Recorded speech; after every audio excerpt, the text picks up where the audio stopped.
Hello, and welcome back once again to the HR Social Hour Half Hour Podcast. This is episode 53. John and Wendy talk to Natasha Desjardins. I'm your host, John. And I'm Wendy. How's it going tonight, John?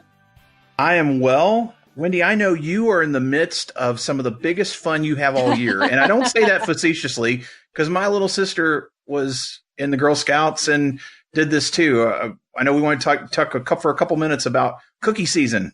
It is cookie season. When this comes out, we will be almost ready to launch, jumping into booth sales and going around the neighborhood. We actually sell online now, which is pretty cool. So if you guys want to support us and buy some cookies, let me know. I can definitely hook you up.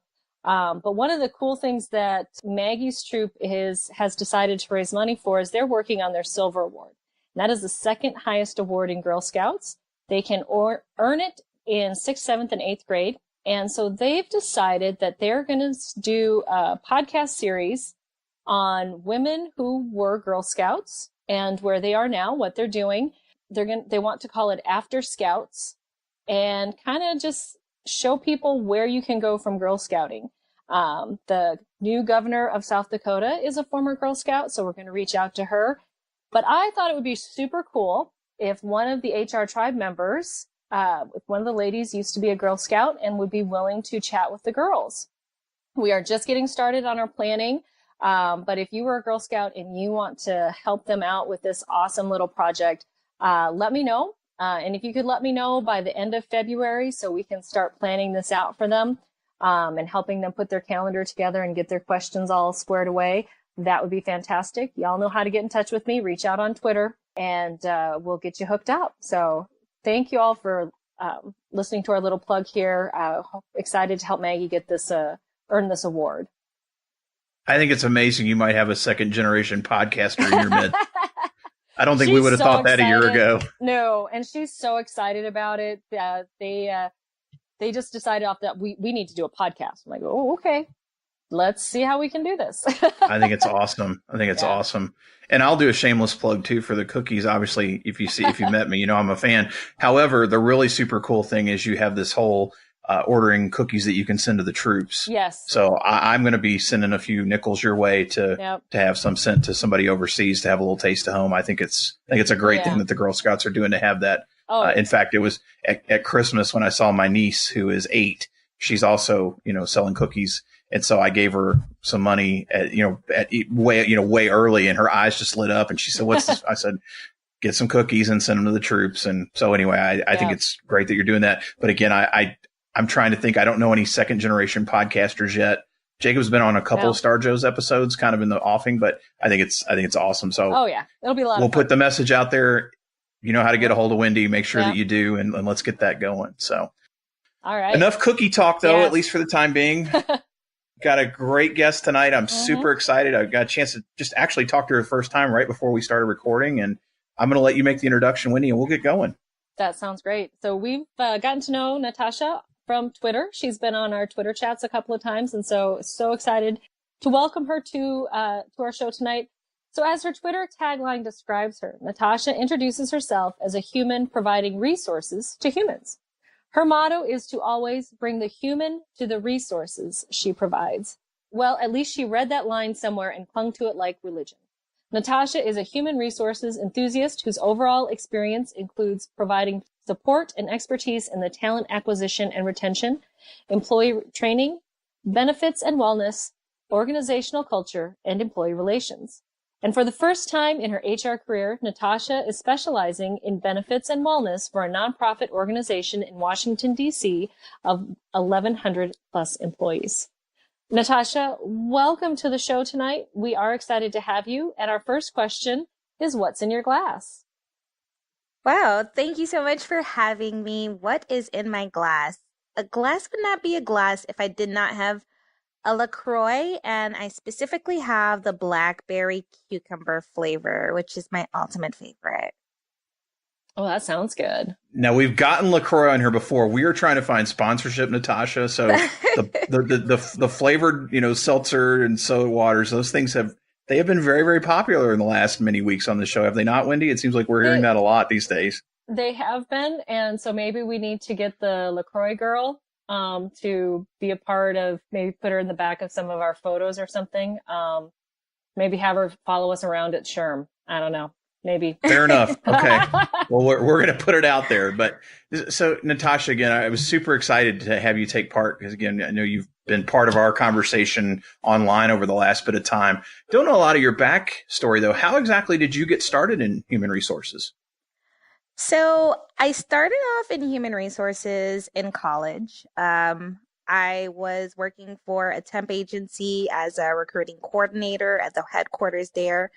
And I kind of like enjoyed doing the primary vetting of our candidates. And, once I've figured out that, this person would be perfect for our client, pass it on to the senior recruiter. And then from there, I was placed with a nonprofit research company in Washington, D.C., where I worked as a human resources assistant. And I was still in college at the time.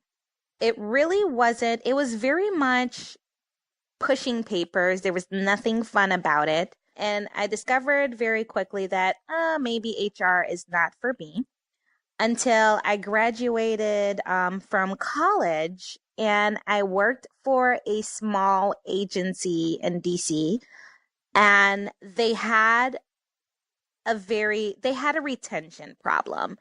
And it bothered me because it was a great company and they were losing great employees. And in my mind, I was sitting there thinking, I see all the ways that these employees could have been retained had they been better at, their employee relations. There wasn't a HR department at that organization at that time. And at that moment, I knew that I saw the importance of HR.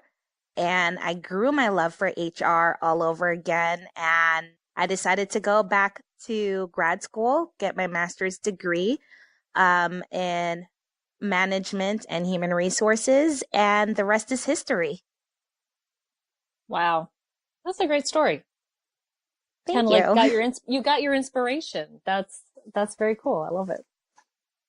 So Natasha, in your current role, what's been the most exciting thing that you've been able to do, and what is it about that thing that made it most exciting? Wow.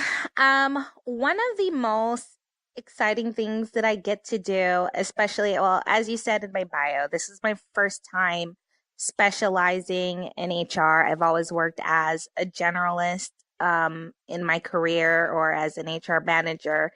And this is my first time specializing in benefits and wellness.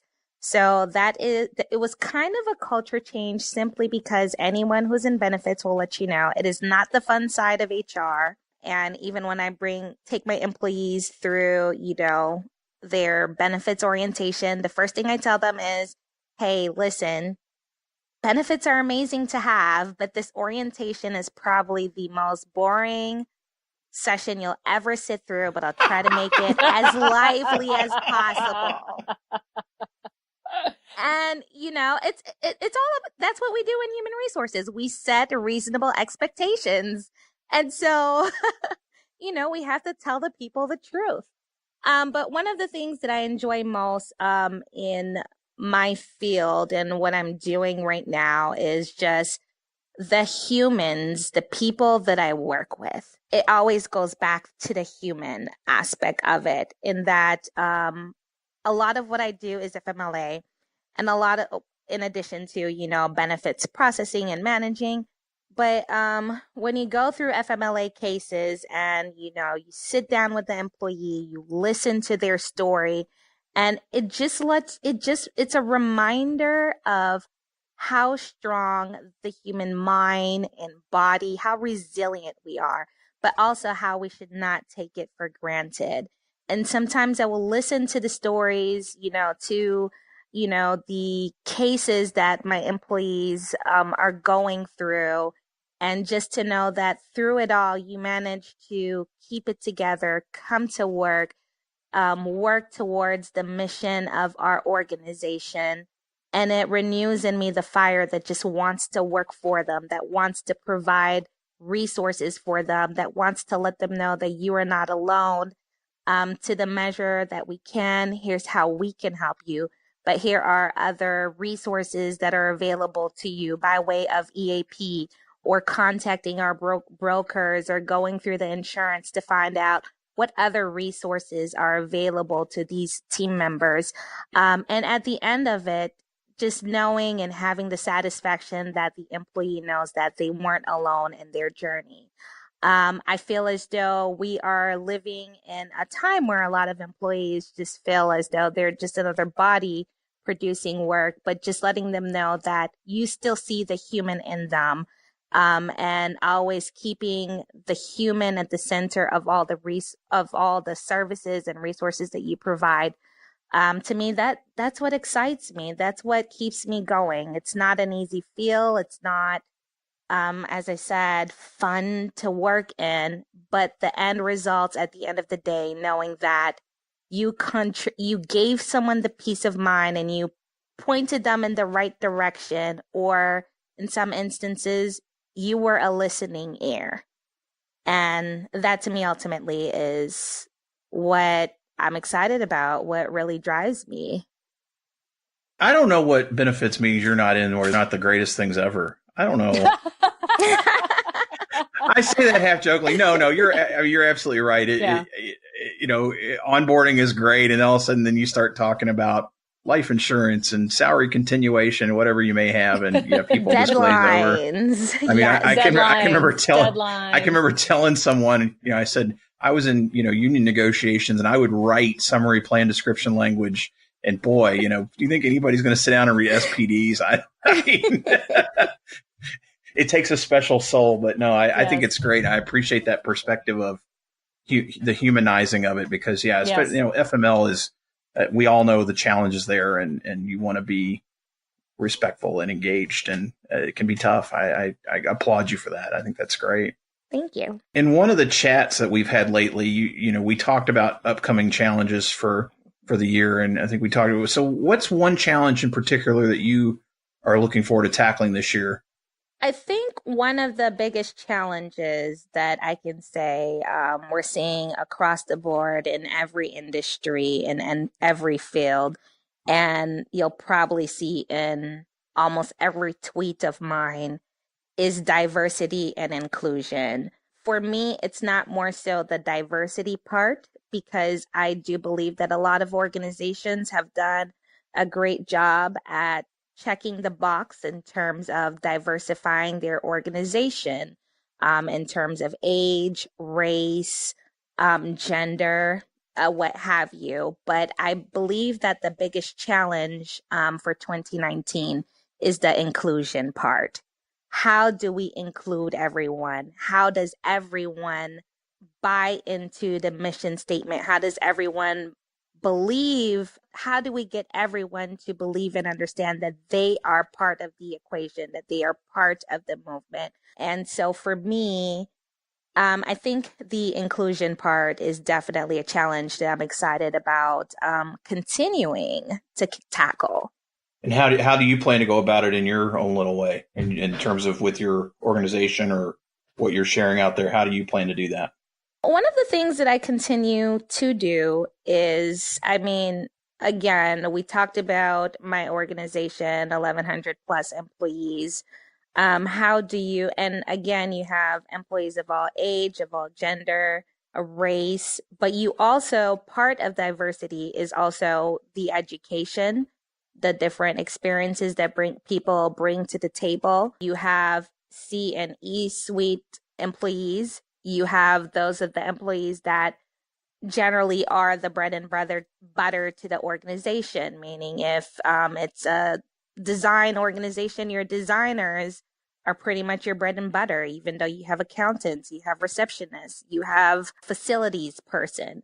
And one of the ways I do so is by spending the time to get to know each person by name, from the mailroom to the penthouse. Being able to not, like, I remember not too long ago, my manager was joking with someone in the department and said, Natasha's that one person that will walk up to an employee and say, oh, how's your cousin's neighbor with the 3 kids and the dog that ran across the street, and that she knows every single detail of everyone that matters and makes them feel like they are part of the fold.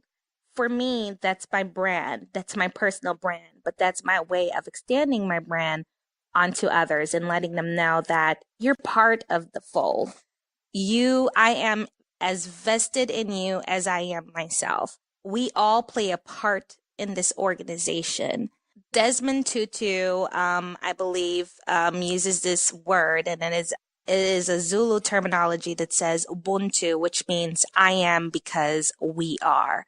And that is a theme that I carry in every aspect in my life and even at work. I am because we are, meaning that I am where I am today because of the people that I service, the people that have hired me, the people who entrust me to come to work on a daily basis, the people who email me with questions, the people who turn to me with questions and expect an answer, a solution, or what have you. I would not be where I am without each and every one of you. And you would not be here if not for the person next to you, because we all contribute to the overall of this organization. Therefore, we all belong. And without the other, we're not complete. And so those are small ways in which, those are other small ways that I try to do that is, making sure everyone knows everyone. If I walk down the hallway with one employee, someone says hi, I say, oh, hey, do you know so-and-so? Because, hey, it's a large organization. It's easy not to know people. But because of the work that I do, I interface with the whole organization. So it then makes it easy for me to introduce my colleagues to other people that they would not necessarily know, because the areas of the organization that they service or they work in is much smaller, and therefore their interfacing is much restricted. So making sure that, we all understand that we're part of the organization and no man in essence should be left behind. And those are small ways that I have chosen to tackle it on a personal level. And hopefully it is infectious. It bleeds out on others. People do the same because, I've seen it and I get it all the time. A lot of employees say, you know what, I'm an introvert, but I really like that you know everyone. I think I need to be a little bit better at reaching out to others. And that's how it begins. That's Are you hiring? It starts. Am I hiring?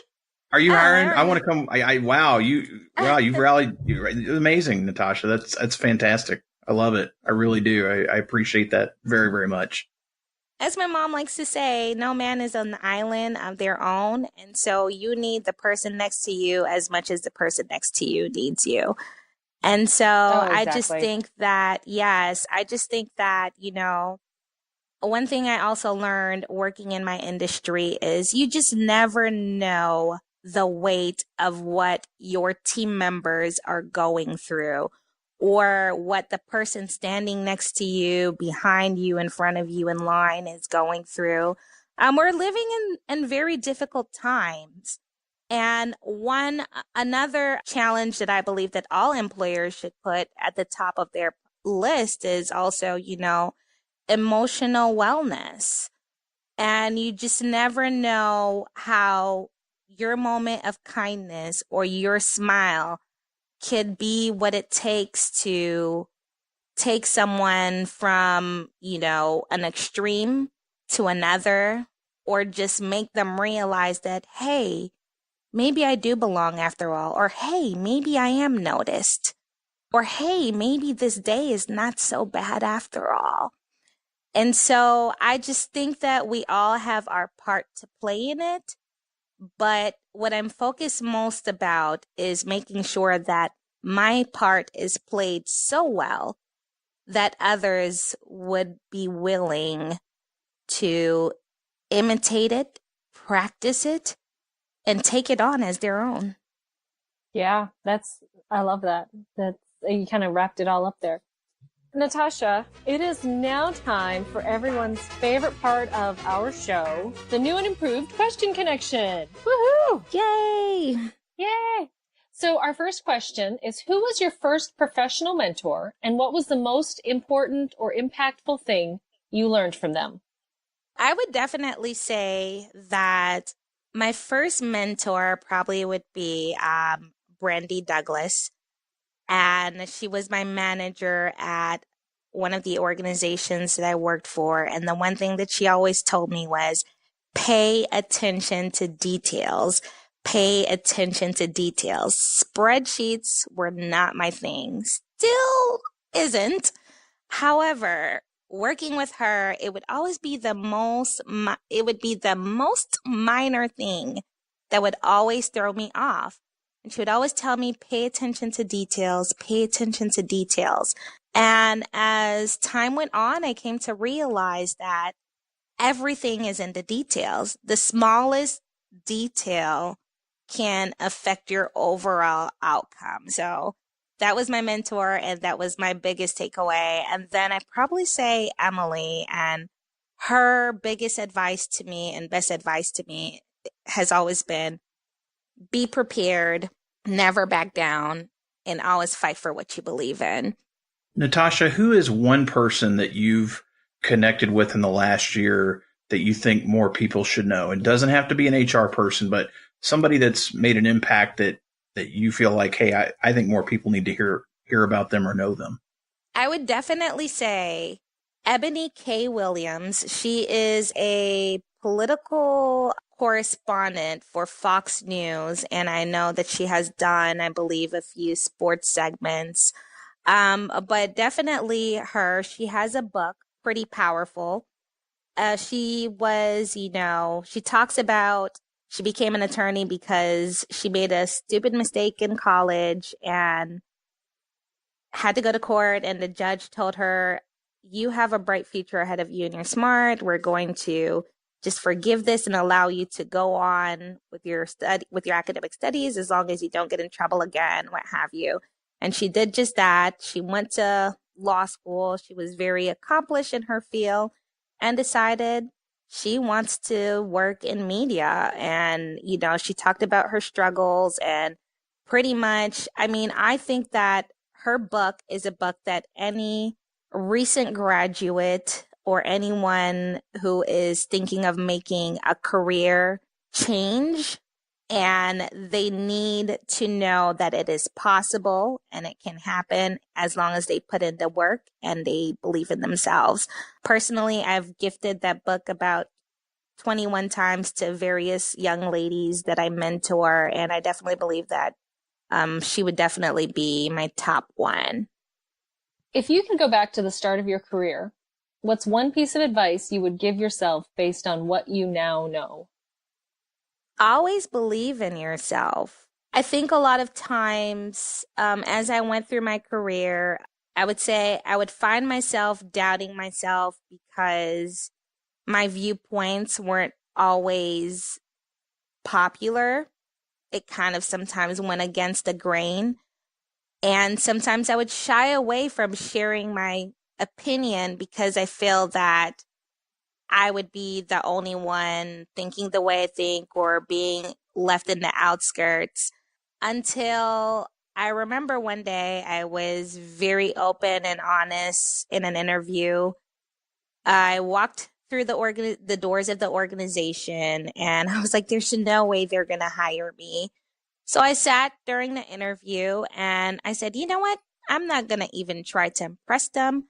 I'm just going to be me, and I'm going to answer every single question to each interview the way I choose to, the way I would normally think, as opposed to giving them answers that I believe that they want to hear. And I sat through that interview, and I was me. I wasn't a candidate trying to impress an interviewer or hiring manager or VP of HR. I just answered the questions as I would have in my diary. And at the end of the interview, the person looked at me and said, when can you start? And I sat there. In my heart, I was just like, oh no, I just got hired for being me. Like, just being me, not going by the HR handbooks, not giving, just the positive, patty answers or whatnot. I was just as outspoken as could be and a little bit too truthful. And I got hired for being me. And that's when I knew the impact of my brand. So if I were to go back to a younger me, I would tell myself, believe in yourself. You are your own brand. You are a brand. And don't doubt yourself. Someone will hire you. People will love you just for being you. No one else but you. Natasha, how do you enjoy giving back to the HR community? First of all, I like giving back to the HR community by advocating on its behalf. Employees do not like HR. They really don't. Oh, come on. I mean, it's not like they don't like us, but there is this misconception of who we are and what we do. And so oftentimes I always get, oh, you're cool for an HR person. And I'm like, no, we're all like that. HR has come long ways from the years and days of pushing paper. We are strategy. We are not your enemies. We're your allies. And so between that and also, mentoring and grooming young girls who tell me, oh, you're in HR. How do I get my footing into HR? And, setting the reasonable expectations, but also, advising them as to how to go about getting into the industry.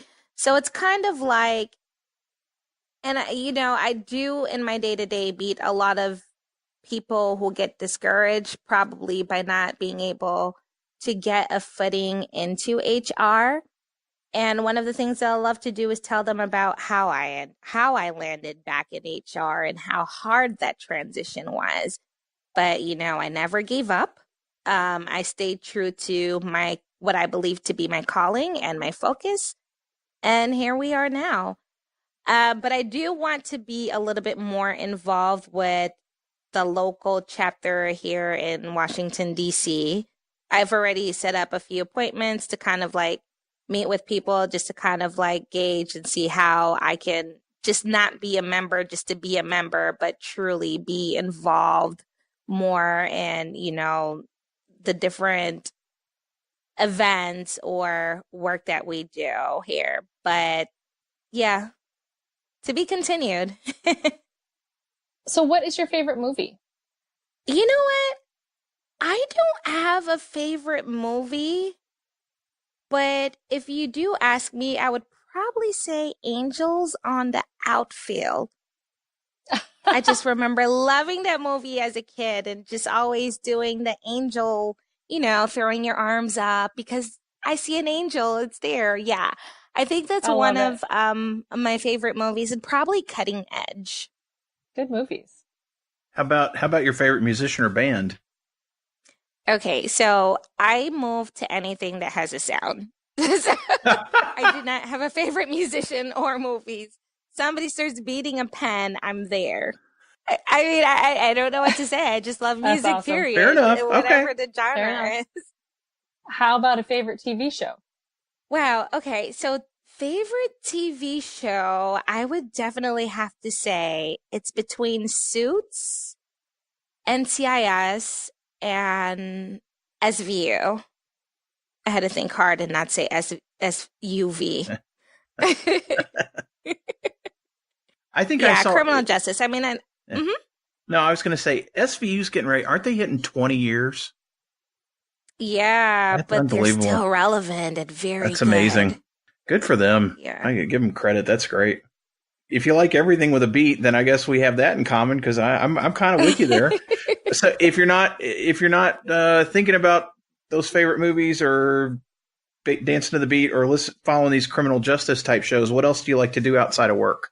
So I volunteer with a nonprofit in Washington, D.C. We mentor middle school and high school girls. The organization is called Be Polished So I mentor there, and I'm very involved in my local church here in Washington, D.C. And outside of my church and the nonprofit that I work with, the young girls that I work with in Ward 7 and 8, I have, as of recently, been involved in local politics. So I've worked 2 local campaigns this year, which was a very first and very exciting, and kind of reminded me of my deeply rooted love for advocacy. So it's funny when you mention, how do I give back to HR? I mean, it always goes back to advocacy, but I think 2019, I probably definitely want to take that to another level. Very cool. And finally, Natasha, if you weren't in HR, what do you think you'd be doing? So if I was not in HR, I'd probably be a lawyer or social worker or doing some advocacy work somewhere, because my interests have always lied within that little circle there. Nice. I think we had another former guest who wanted to do social work. I'm thinking Katrina. Yeah, I mean, it's just when you think about it, it's just all about, again, I mean, different people do different things for a different reason. But for me, it always goes back to being a resource to people. In human resources, we are a light in a lot of what we do in terms of providing guidance, resources to people that they did not necessarily believe or understood that they had. That's part of what we do. And I think in all of those other fields, it continues to, to provide resources, to be an advocate, to be a voice, a help or shield for those that are pretty much in need. And if I look at all of the career choices that I think that I would have followed or that I am right now, it ultimately all goes back to providing service to the human being. Well, Natasha, I have to say, I'm glad you're not practicing law or social work. And I was not kidding about if you're hiring. I have to tell you, I appreciate your energy and passion so much. I really, really enjoyed. I'm so glad that we got this chance to talk and that we had a chance to get you out there. The listeners could hear you too. I have a feeling many of them are going to want to be following you if they're not already. So this is your chance to let people know what's the best way to reach you out there. I would say the best way to reach me is on Twitter, Natty D Shares. So that would be NattyShares. And yeah, I want to read your opinions. I want to read your thoughts. I want to follow you. And if you want to follow me and can deal with my tweets, let's do it. Excellent. We will put that in the show notes for sure. Wendy, how about you? What's the best way for the listeners to find you? Best way is always on my blog, mydailyjourney.com. Daily is D as in dog, AILEY. And as always, the 4th Sunday of each month, you will find me on Twitter at 7 p.m. Eastern Time as part of the monthly HR Social Hour Twitter chat. How about you, John? Easiest way to find me, HR Social Hour podcast.podbean.com. Click on the left-hand side of the screen at the top. You'll see some lines that'll open up and you can see all my social contacts there. Make sure that you find those shows that you haven't listened to yet. Download, rate, review, share. Anything you can do to help us boost the signal, we really appreciate. So again, Natasha, appreciate you being with us tonight. And so for the HR Social Hour Half-Hour Podcast, I'm John. And I'm Wendy. And as always, be sure to connect, give back, and network. Network. Take care, everybody. We'll see y'all soon.